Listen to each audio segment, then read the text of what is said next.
Hey there. Do, do, do.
Hey, Mary, how are you?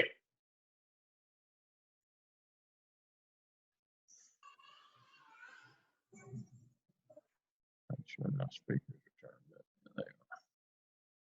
All right. There's Dr. Tobias. Who else we got tonight? There's Mary. She's always on the front row. And Amy. All right. I've got one more thing I need to load before we get started. Do, do, do, do, do. Do, do, do, do. Do, do, do. Do, do, do, do. Do, do, do. Do, do, do, do.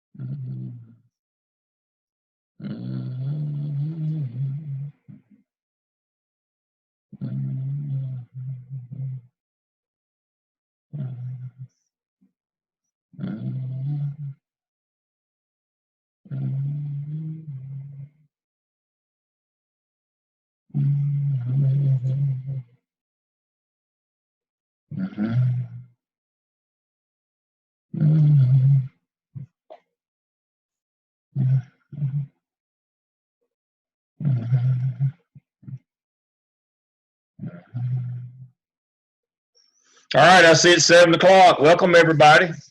Hope everybody's having a good week. I just left Dr. Bull's Zoom session that he's having a town hall.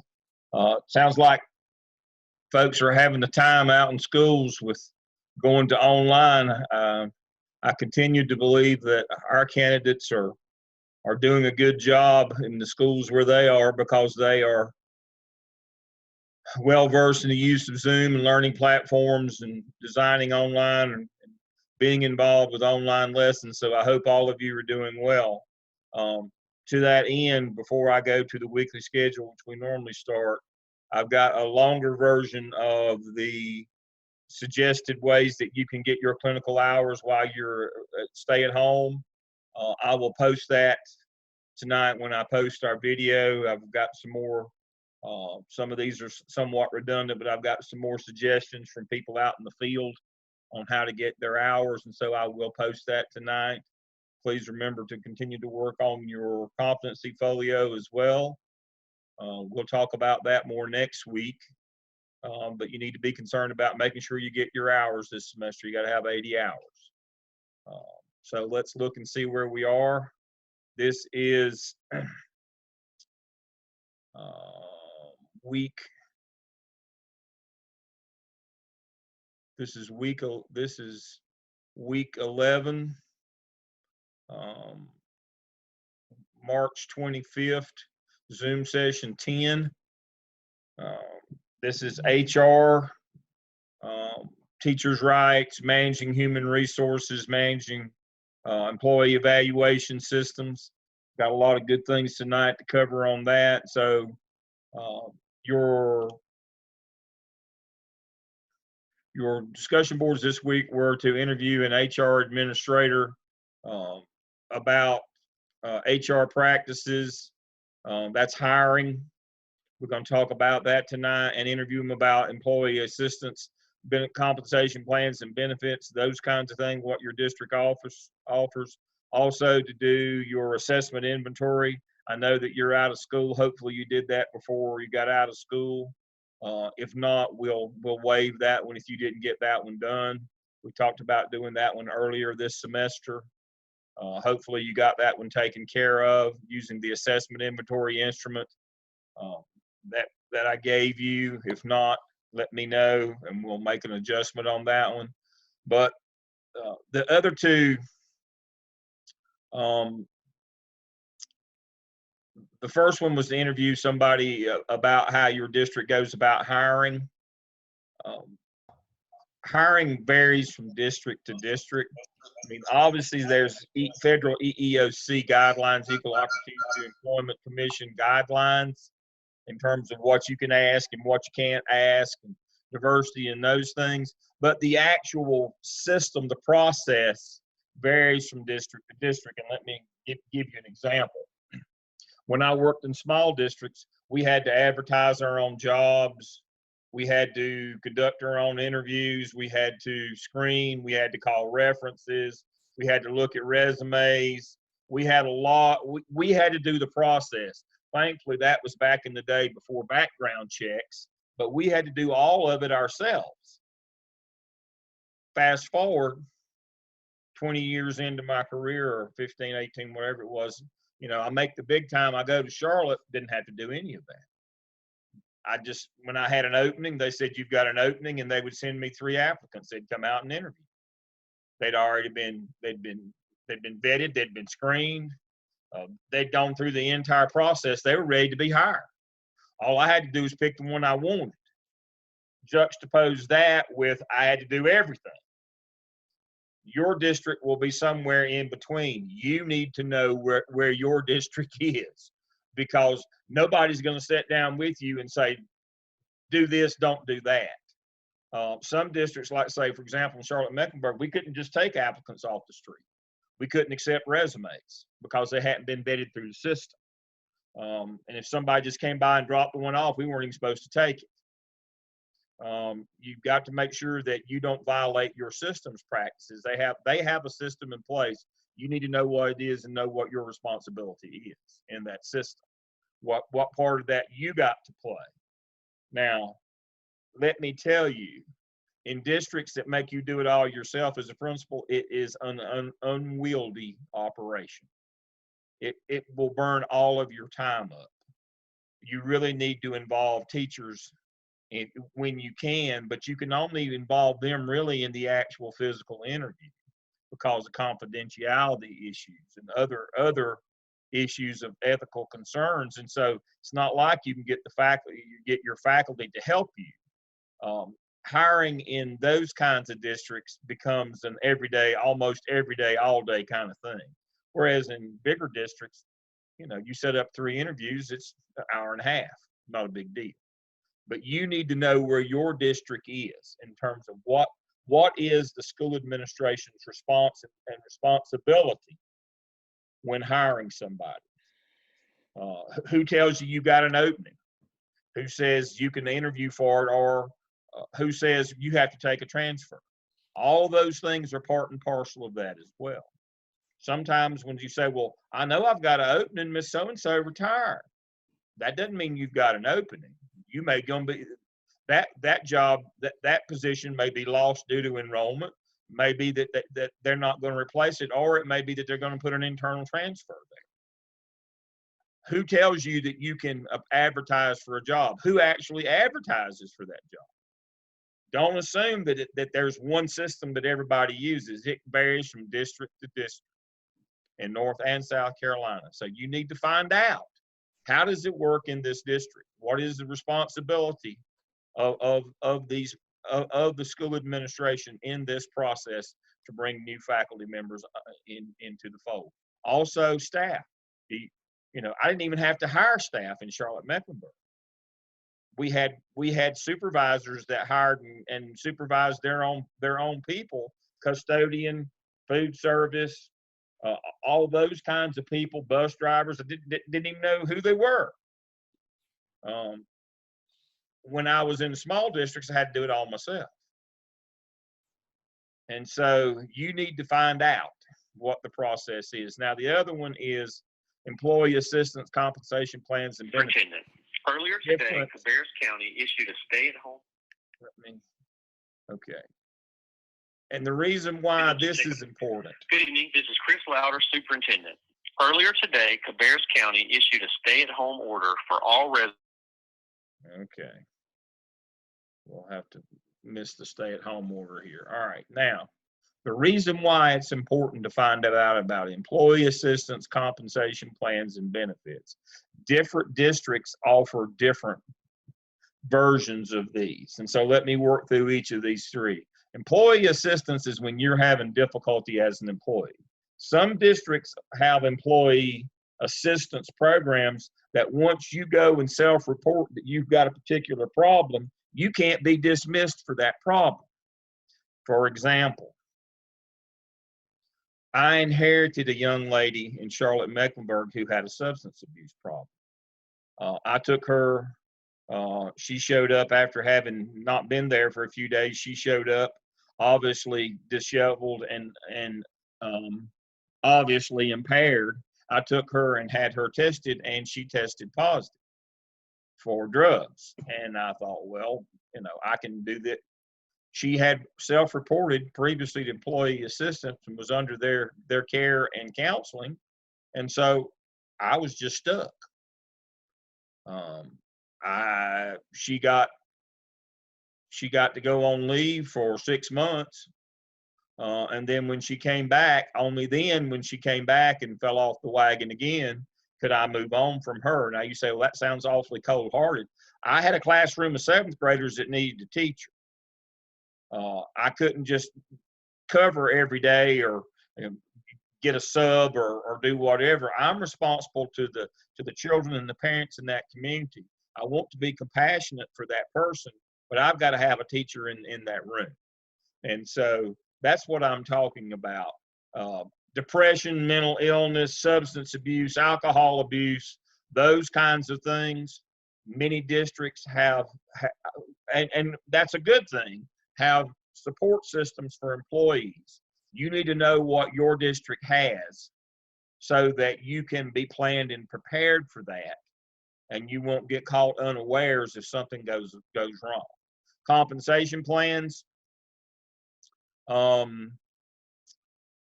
In Charlotte-Mecklenburg, summer pay was 1.5 months of pay. So, for example, if you made $3,000 a month, your summer bonus was $4,500. That was outside of even if you had your pay spread from 10 to 12 months. You had to know that. You had to know that was part of the compensation there, because people would ask you. Many times that was the decision whether they would come to Charlotte and work or not, because of the difference in the price. So when you were in the interviewing process, when somebody asked, you could say, yes, we do have a local stipend or supplement here to help you with the cost of living. It's paid in two. You get 3/4 of your monthly salary the 2 months that you're out, plus you get your regular salary if you had it spread from 10 to 12. Some teachers would just have to get the regular 10, so they got more every month, and then just go like those 2 summer months. But that's part of it. Other districts don't offer that at all. You need to know if yours does or not. You better not be telling people they're going to get a summer bonus because the previous district you worked in do that. That goes district to district,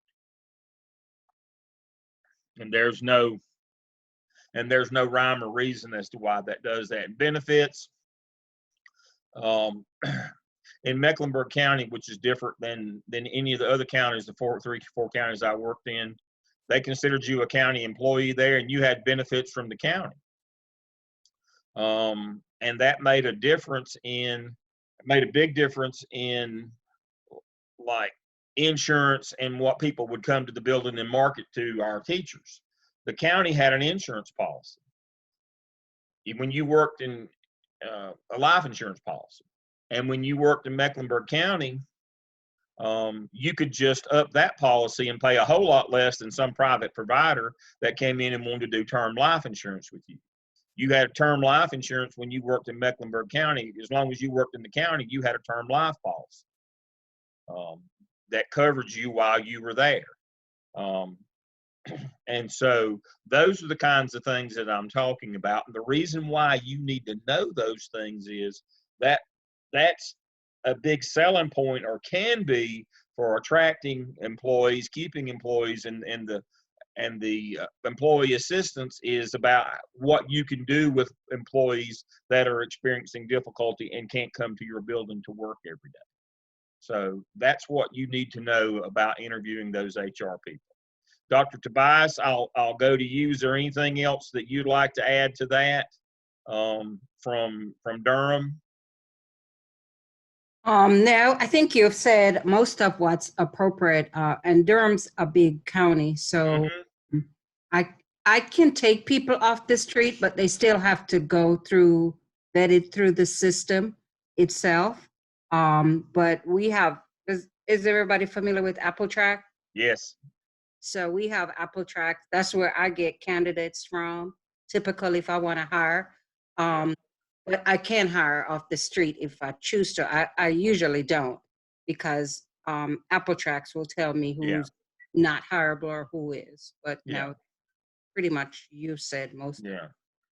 I don't know if Dr. Massengill, I didn't see him on tonight. I'm sure he's kind of busy. They're doing something in Moore County tonight, I believe he told me. But anyway, smaller districts use Apple Track, and they do take people off the street. Charlotte-Mecklenburg has, in their HR division in the central office, they have what's known as HR analysts. And so because they have those people who do all this, they do not allow walk-in traffic, taking people off the street. But different size, even other large districts do. I think there is somewhat a relaxing of that now because of shortages in high needs areas, especially. If you get somebody that walks in and they look to be good, you can run them back through the process now. That was absolutely a no-no years ago in Charlotte. You could not do that at all. And so I think districts are opening up and being more acceptable to that. Since they're putting those people through background checks anyway. All right, so that's where you should be. You should be working on your skip.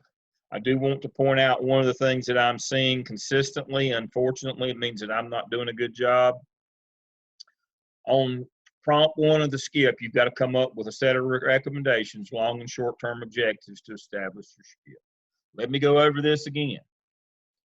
Short-term are things, communication things like Facebook, parent newsletters, Twitter, those kinds of things where you connect with parents. Long-term are educational events. They are not an extension of short-term.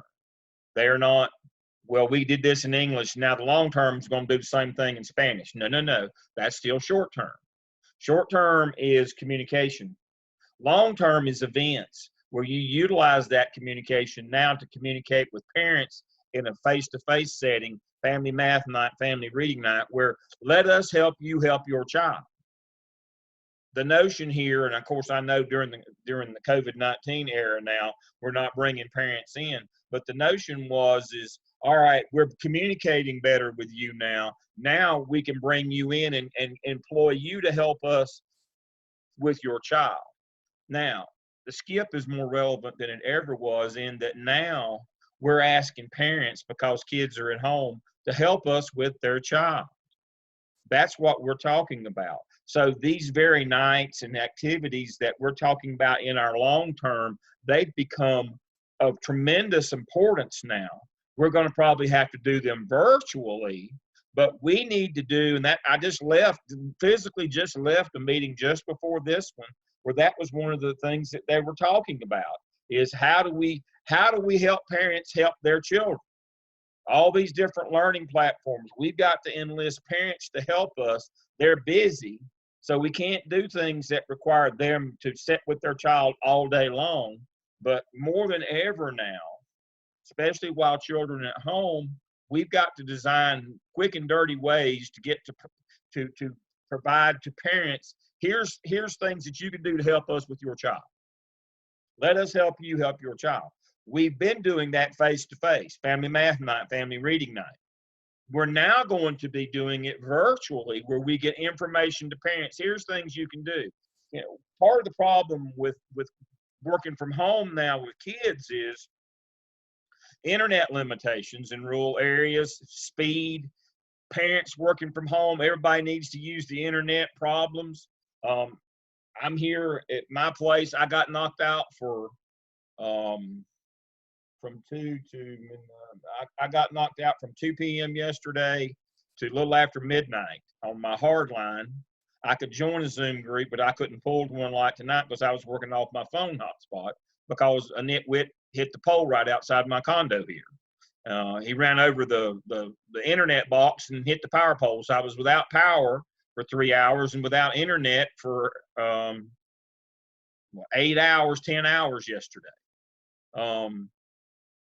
And so what we're going to have to do is come up with learning systems for children that they don't have to be, parents and kids don't have to sit there online for 6.5 hours a day, where they're online for small periods of time, but we give them activities to do to help their children that are related back to the standards and the objectives that we're trying to teach kids. We're just going to have to take it online. This skip, this is what this was designed for, was for you to figure out and develop materials and activities to give to parents for them to help in the educational process of their child.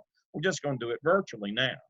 So what we're doing now is what you've been learning in the skip. Short term is communication. What platforms are we going to use? And then long term is here's information, here's activities. And so we're going to have to start doing family math night, family reading night, family EOG. We'll just do it online. We'll just do it on Zoom. But we'll have to have some content.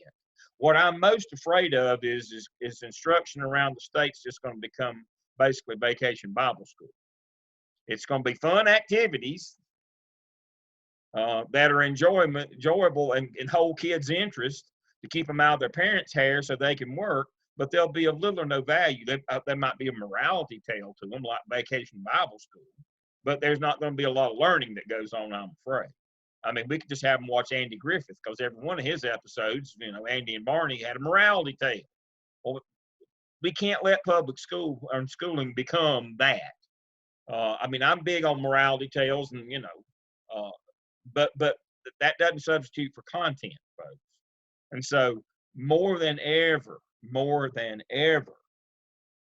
this is the most relevant thing going on in public education today: is how do we design materials, meetings, conduct these kinds of things where we get it to parents here.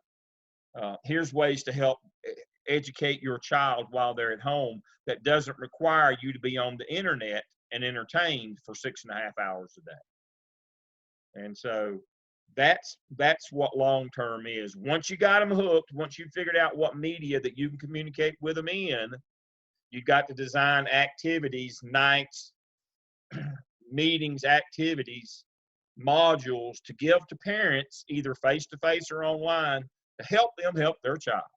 That's the whole point of the skip. Let me stop and catch these chats right quick.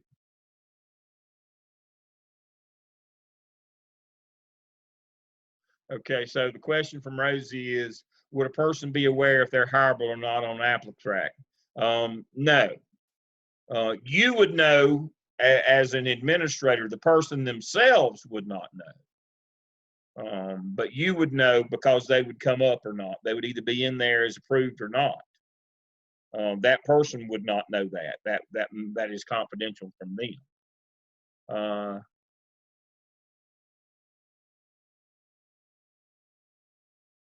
I've gotten people who apply that are on do not. That's what I was talking about. the people themselves don't know, but you will know, as Dr. Tobias said, you will know when you go in. It has a notation on them: do not hire. That's exactly right. I didn't read that one first. That's exactly right. But the person who applied won't know that they're on the list. But yes, you will know as the administrator. Now, one of the things that happens from time to time is in Charlotte Mecklenburg, when we had a DNH, but it had the person who had put the DNH, and somebody could call you and ask you, another colleague in the district could call and ask you what the DNH was about. And then they could even ask you to lift it if they were really interested in that person, if it wasn't something really bad. And so, I lost a good friend over a DNH. I had a DNH on a former football coach, and a friend of mine who was a high school principal called me and said, why you got the DNH on him? I said, he's not a good person. He's terrible. To call him a teacher is a travesty. And he's not a good person to boot. He said, well, I want to hire him because I want to win some football games before I retire. And I said, I think it's a really bad idea, but if you want me to, I'll lift it for you. I did. He did. He hired him. And 2 years later, he ended up having to retire himself under pressure because of the mess the football coach had got him in. And he felt like that I hadn't been strong enough in telling him that he shouldn't hire him. I mean, I'm a pretty plain person. Y'all have already figured that out. I don't have much of a filter. I had even less of a filter years ago, if that's possible. And I had told him in the strongest terms possible not to hire this nitwit, but he wanted to win some ball games. Well, he won some ball games, but then they found out he was playing ineligible players, and one wasn't even living in the same state, in Charlotte. We're right there on the line. One of them was actually living in South Carolina, that was on his football team, and he had to end up forfeiting all the games, and all the blowback and trouble that he got into, he ended up having to retire. And he, somehow I always got the feeling that our friendship cooled after that that he blamed me for letting him, at his request, hire the person who was that I had put on the DNH. I can't make this up. I'm not smart enough. But that's part of that. And that's a good question, is that DNH part of hiring is if you're the one that put it on there, and somebody calls you, I would be judicious about lifting that. I mean, you'd have to have a pretty strong reason to do that, and I did. And as he found out, because I walked into a situation with this football coach where he'd already violated the spring no practice rule when I walked in and I inherited. And then, that he was the worst teacher in the building, and didn't show up for his classes, his first period classes. I mean, I could a laundry list of things. Didn't need to be anywhere near a school. And I told him all those things, and he still hired him and then blamed me. So that's part of it. And so what I'm addressing now is what makes them not hireable is their behavior in the past. I had to put him on morning car duty with me at 6:30 so that I'd make sure that he was there at 7:55 when first period started.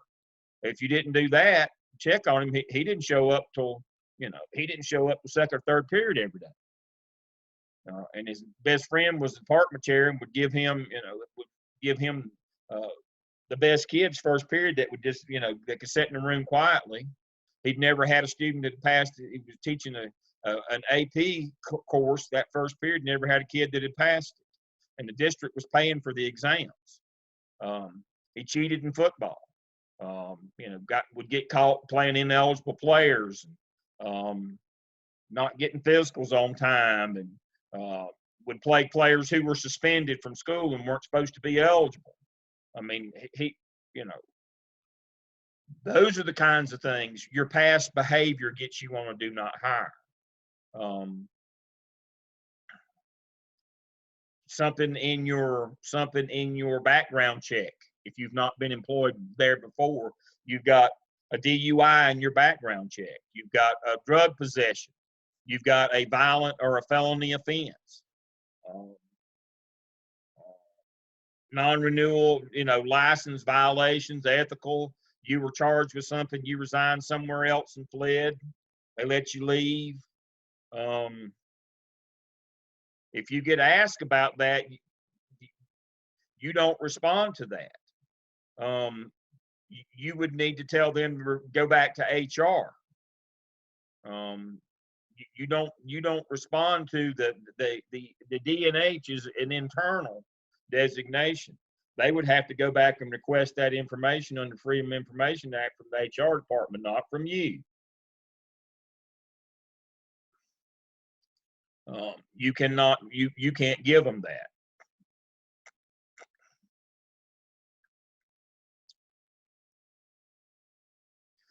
Carlene asked a question. Go back and revise. I wouldn't go back and revise. If you've already done it, Carlene, I wouldn't revise it.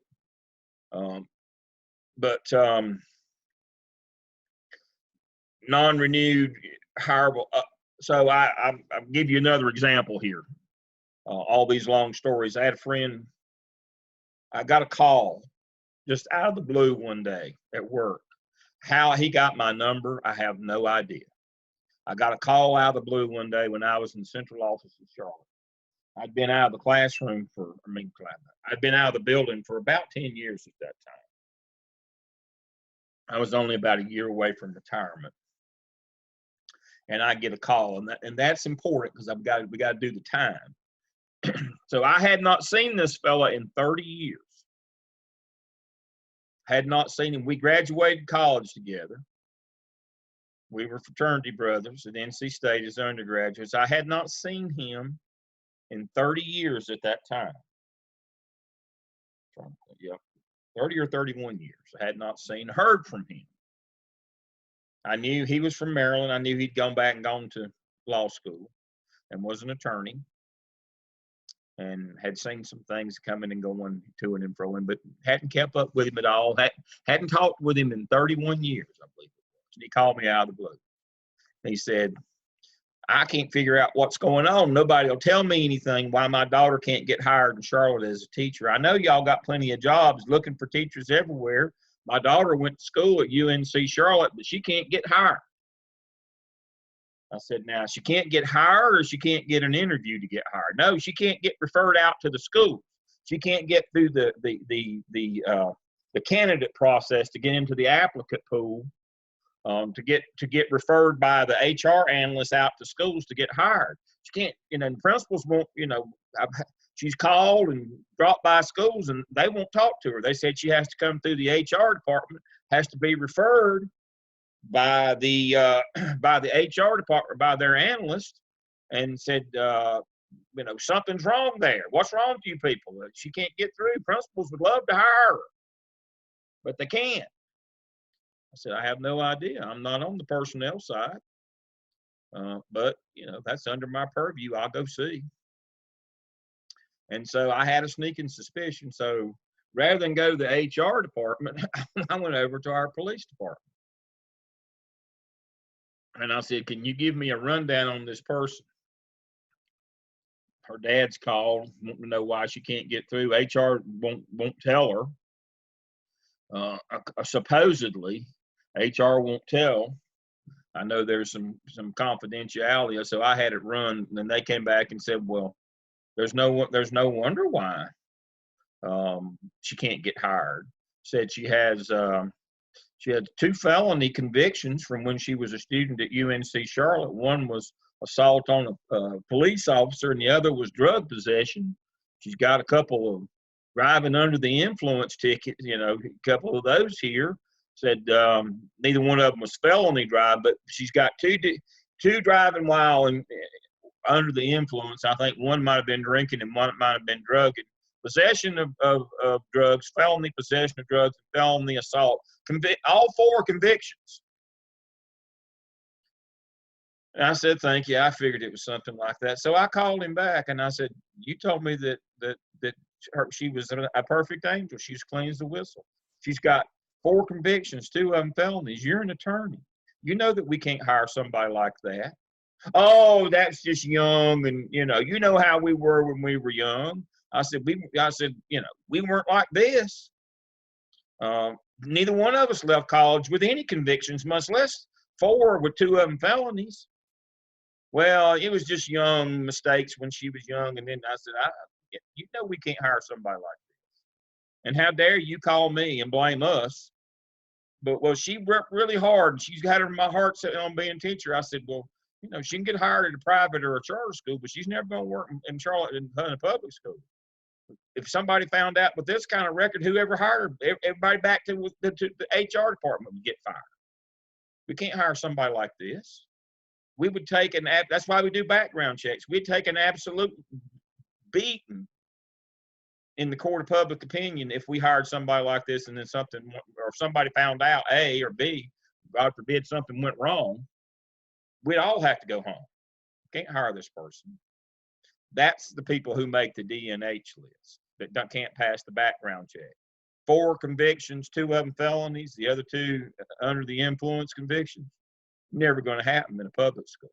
Might can go to a private or a charter, but you're not going to get hired at a public school like that. That's the kind of things we're talking about.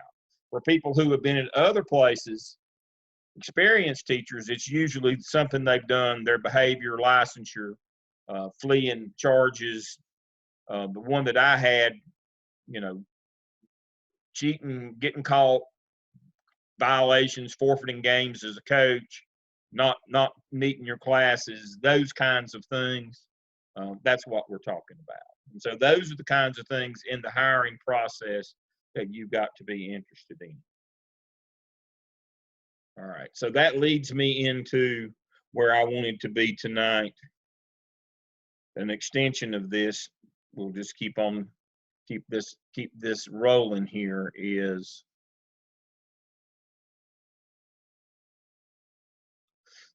the teacher evaluation manual tonight. So you've got to find these people that you believe, we'll talk about the questions and hiring them, but when you're looking to hire a teacher, it's important to know what your responsibility is in evaluating them. Stay with me now. I'm making a little leap here.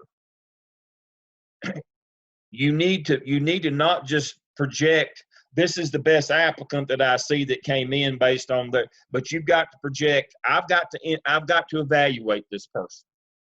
What standards are on what basis am I going to evaluate them? Can I see this person meeting those standards and being successful in that evaluation? If you can't, don't hire them. You got to know what you're going to expect of them before you hire them. I think this is Dale's secret on hiring good people. This is it. Look at your responsibilities and the standards before you even call them for the interview or ask them the first question. Know what you're looking for. So let's look at them right quick. This is from the Teacher Evaluation Manual for North Carolina. This is the Principal Evaluator Responsibilities. It has all these terms. This is what it looks like. This is in your Zoom Session 10 folder. So let's get back to that. So here's your responsibility. Know and understand professional teaching standards. Participate in training to understand and implement teacher evaluation process. Supervise teacher evaluation process. Ensure that all steps are conducted according to approved process. Identify the teacher's strengths and areas for improvement and make recommendations. Ensure the contents of teacher summary rating form contain accurate information. Develop and supervise implementation of action plans as appropriate. So one that's important about that is this. What potentially is this candidate's strengths and weaknesses? Is this something I can fix? Is this fixable? It's just like when I'm going to work with you last night about going out and interviewing for an administrative job, you're going to get asked, what are your strengths and weaknesses? That's always the landmine question. Your strengths always need to be dispositional. I'm honest, I'm fair, I'm on time, I'm punctual, I take a bath and wear clean clothes every day, all those kinds of things. I'm a good and honest and decent person. I'm fully formed adult. That's not going to change. My weaknesses are those based on inexperience only, and I can fix those. I can't fix it if I'm not an on-time person or if I'm not a morning person. I can't fix it if I have personal grooming issues. I can't fix it if I have integrity, ethical issues. Those things I can't fix. You can't fix those things with candidates either. Don't get yourself, the best way not to get out of a swamp, don't get in it. Don't hire those people. Know what your expectations are, strengths and weaknesses. Are these people's strengths something that we need, but more importantly, are their weaknesses something that are just inexperienced? And if we can do staff development with them, if we can train them, can we get them up to speed? Or is it things that we're not able to fix? That's what that was the scenario, the case study I just gave you with the friend's daughter. We can't fix that. This young lady had a substance abuse issue. And when she was arrested under the influence, one of the times she actually attacked the officer 3 times, 2 while driving, 1 while in a public place. She was arrested for intoxication. She had a substance abuse issue. That's not one of them things you can fix. If you've got somebody and you put them through employee assistance, that's one thing. But you do not hire people like that. You can't fix those problems. And so if you understand what your responsibility is, you know, people with integrity problems, substance abuse problems, ethical problems, personal responsibility, can't show up on time, aren't job mature to show up and clean clothes without the same clothes as yesterday with a dozen bar stamps on their hand. That was the biggie in Charlotte with new teachers there, is all their friends worked in the hospital, in the bar and restaurant business. And, you know, they start their partying at 2 o'clock when the bar and restaurant closes. And they'd close these places down. Their roommates would go home and go to sleep. They'd come to work, same clothes they had on the day before. We talk about that. That's called job readiness or job maturity. You can't fix that problem. Or you say, well, they'll grow out of it after a while. Maybe, maybe not. But every child deserves a great teacher. Can we do how many classes of kids do we sacrifice while they're growing up?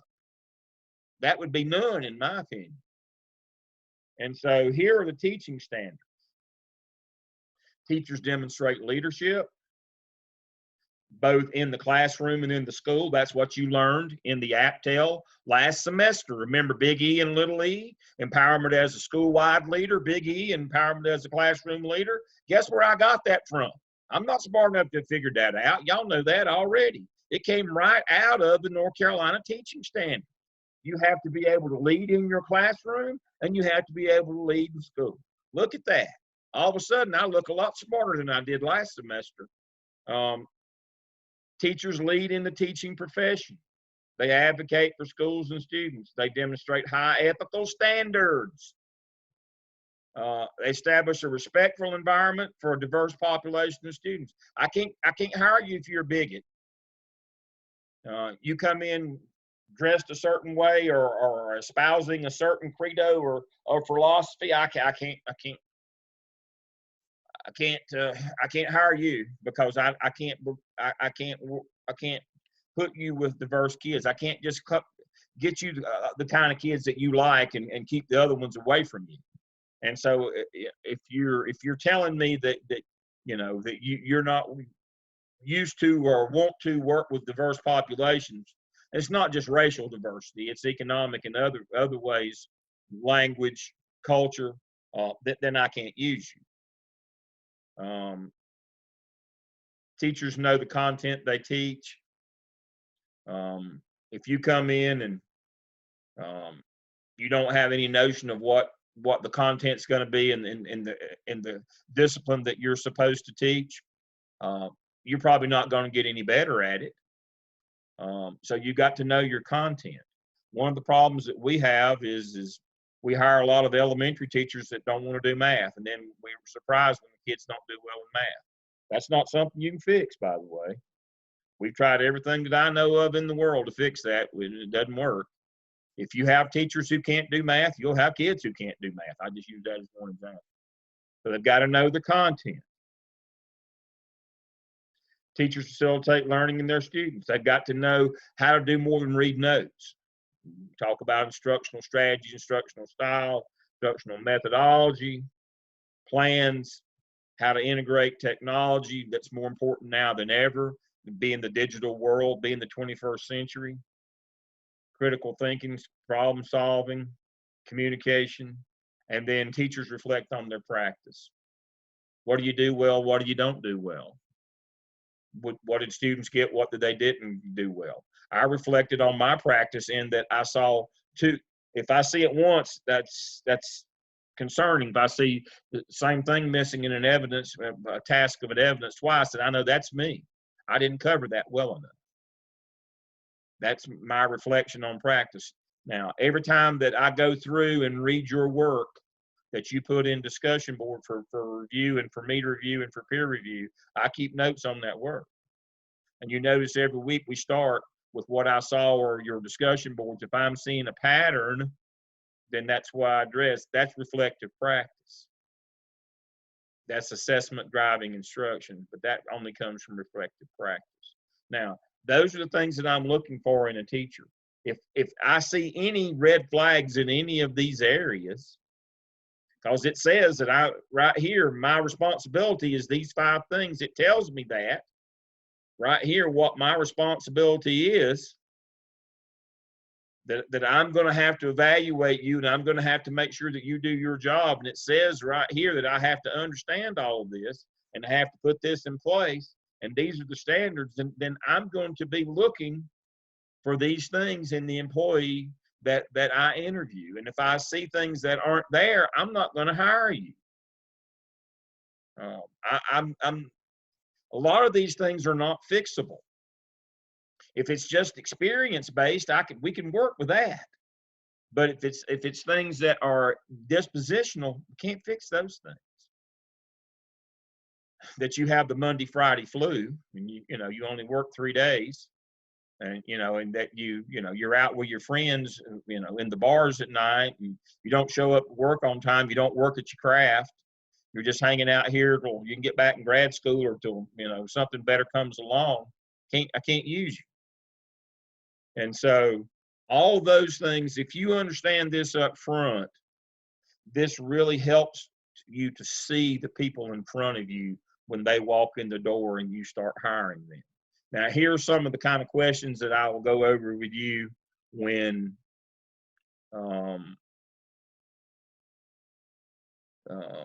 these are kind of things that school administrators ask potential school administrative candidates.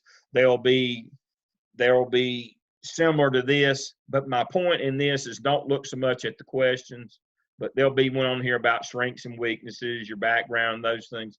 My point is your district will have a list of vetted questions that you can ask candidates. If they don't, you need to make a list and get HR to vet it for you. Make sure you don't ask him, what church do you go to, who your parents were, who you related to, which political party do you vote, things like that. They have to be professional questions. Again, if your district does not have a set of questions for you to ask, you need to make you a set, get them vetted by the district so that you make sure that you don't ask something that violates their employment rights. So I'm not going to spend a lot of time on that. If you know what you're looking for and you know what's important, the questions are almost immaterial. The best interviews don't hardly even get to questions. If you just all sitting around just asking questions, you just reading them off and they're just giving you the answer and you right, obviously there's not a relationship there. That person doesn't excite you. Usually the conversation takes a life of its own if it's somebody that you actually would consider hiring.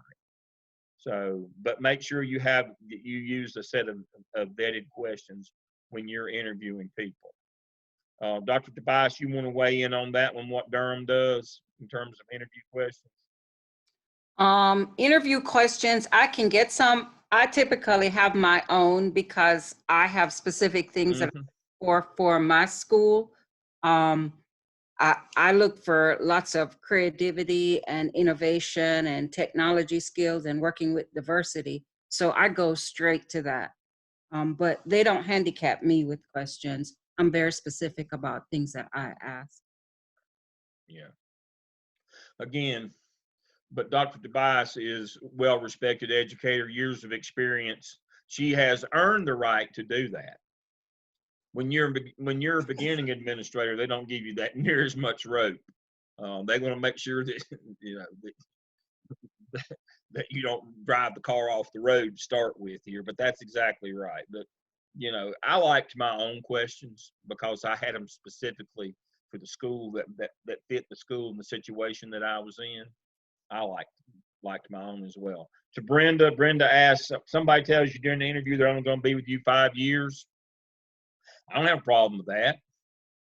I mean, 5 years is a long time. If they're great, 5 months is good if they're great. I mean, that somebody's got a 5-year plan, that's okay. We like people who have 5-year plans. I want people who are always ambitious and are doing this because they'll do the very best job that they can do. That's one of the questions right here is, where do you plan to be in 5 years? What's your professional goals? I mean, we expect people after 5 years we want them to work hard for 5, and if they want to stay another 5, that's fine. But we expect. But if people say, I'm going to stay here for life, I worry about how motivated they're going to be.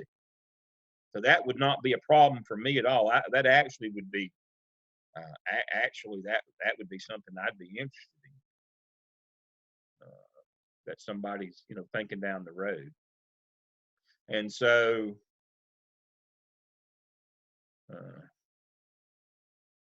yeah, Dr. Bias made a good point. People know why they're not on the DNR list. Do not hire. They're just trying to game the system and act like they don't. Just like the supposed friend who'd called me. He knew his daughter because he was an attorney. I'm sure I don't think he was licensed to practice in North Carolina. He probably paid a fortune trying to keep her out of prison.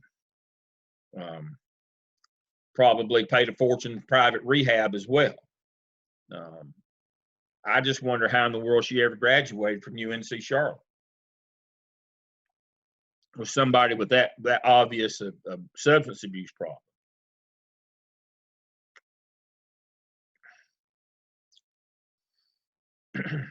And so Mary made a good point. With the teacher shortage going on, it's going to be harder and harder to find qualified applicants. Yeah, it is going to be. But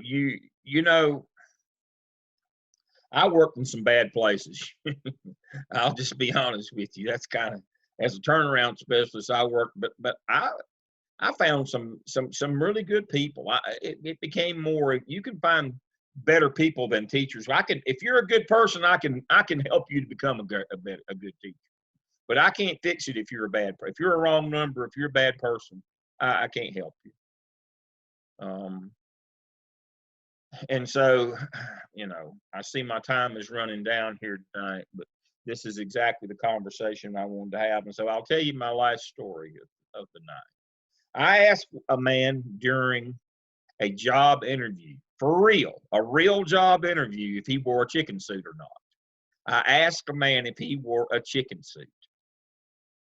Absolutely, I did. Now, the background on the story. I had I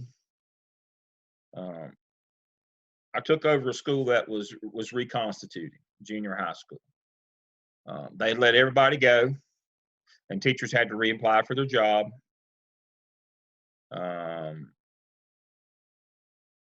And so I had 37 openings, and it was late in the hiring season. It was already July, and I had 37 openings when I took the job. So I waived my 2-week vacation, came in this new job on June 15th rather than July 1, and got a head start. And so I had all these people, these positions to hire. And I said, there's no way that I'm going to find, the perfect candidates, but I can find good people. And so the fellow came in, and he wasn't a young man. He was a middle-aged man, 45 or 50 years old. And he worked in a neighboring district, but he wanted to come to Charlotte. And I understood that. You know, pay was much better, and the stipend. And so he wanted to come, and he said, I spend a lot of time here because I'm a big Charlotte Checkers fan. That's the Charlotte Checkers are the minor league hockey team in Charlotte. They're back at the old Independence Arena now. That's called Bojangles, but that was the original Charlotte Coliseum was out on Independence. Then it became, when they built the one on Tybola, it became Independence Arena, and then they tore that one down and built the one uptown. It's now Bojangles, but the hockey team has returned back to that venue. But 25, 30 years ago, that's where they started it. That's where they were. That was the time that I was hiring in that 25, 20, 30 year ago time frame I was hiring.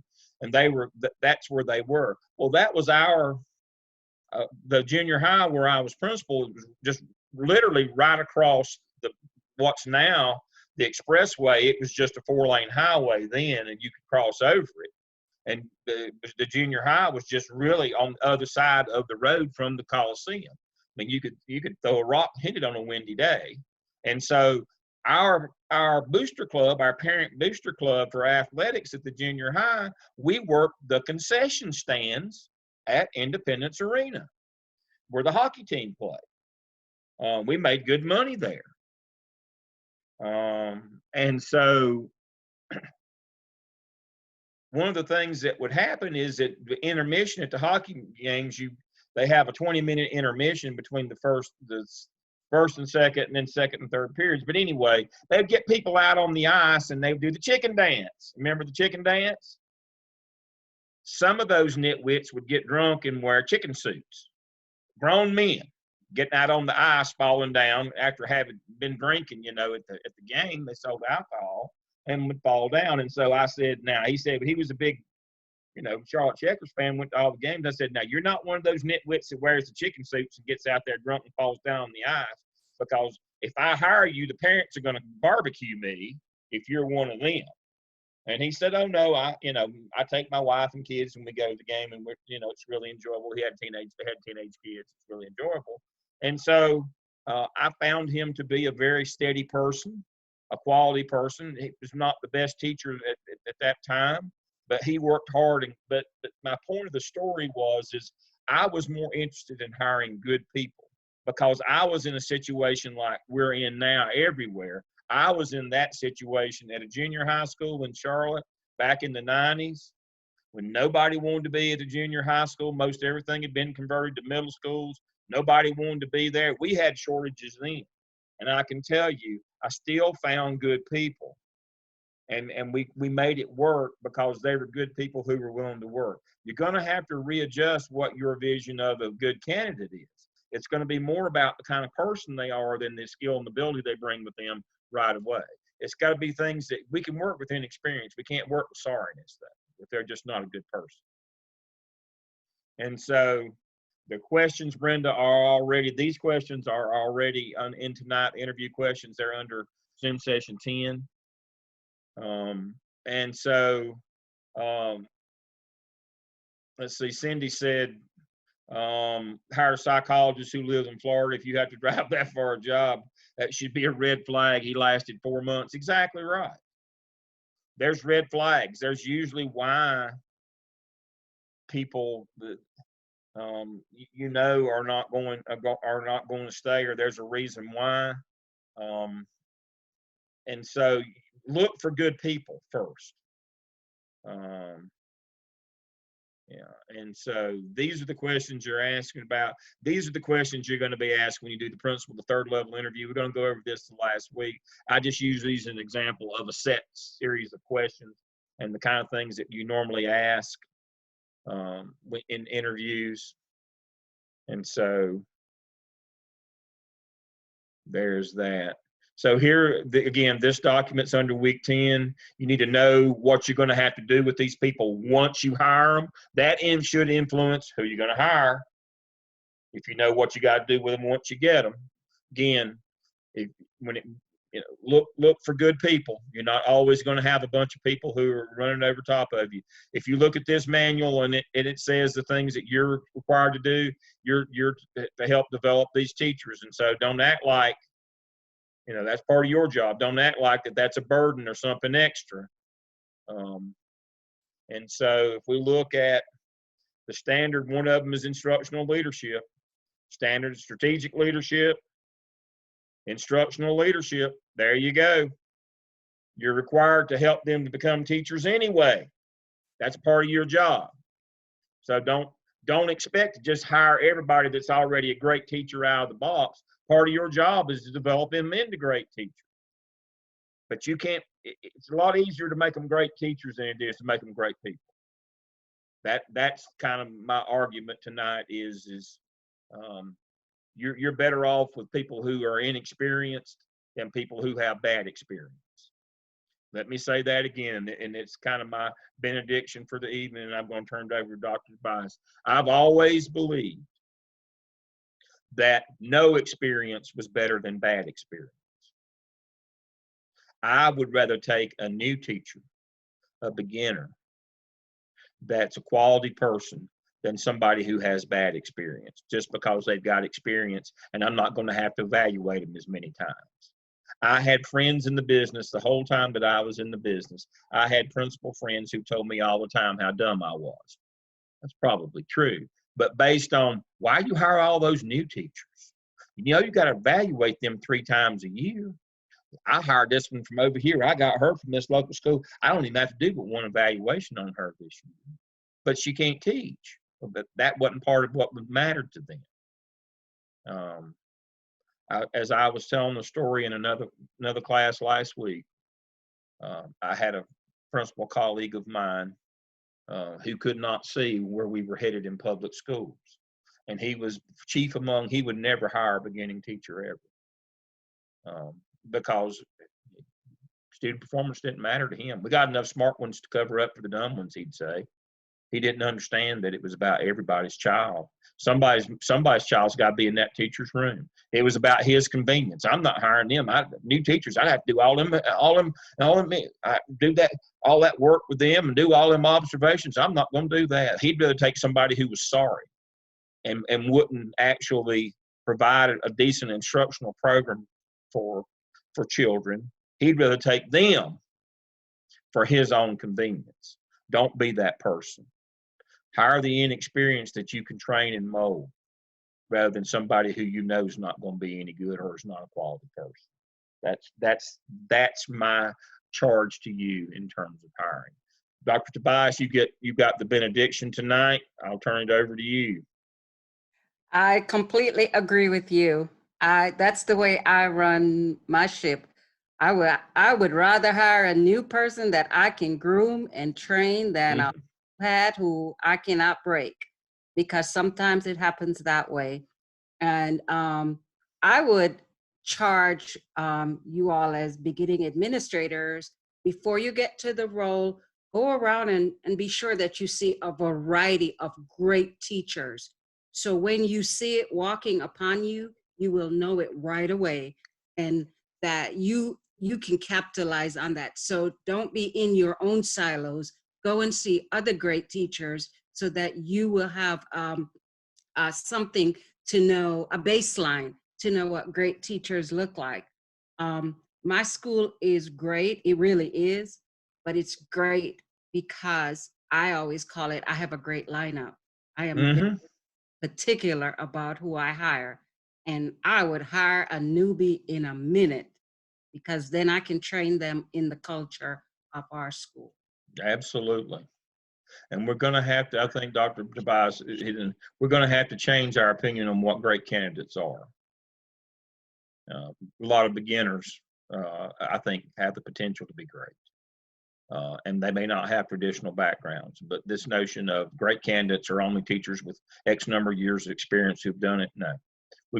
That's on us. We've got to get out of our silos. We got to broaden our thinking. Thank you for being with us tonight. I could talk on this one forever. This is one of my favorite nights because it gives me a chance to give my sermon, which I think going forward is most important in this business. That we're going to have to change how we staff our schools, and I think we can reshape the business. It'll be different. It won't be worse necessarily. It'll just be different. but we can reshape it if we reshape our thinking. I think we can reshape our organization.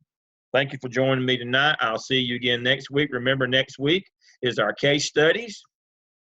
And so I'm looking forward to all of those. And so I will see you then. Have a good week.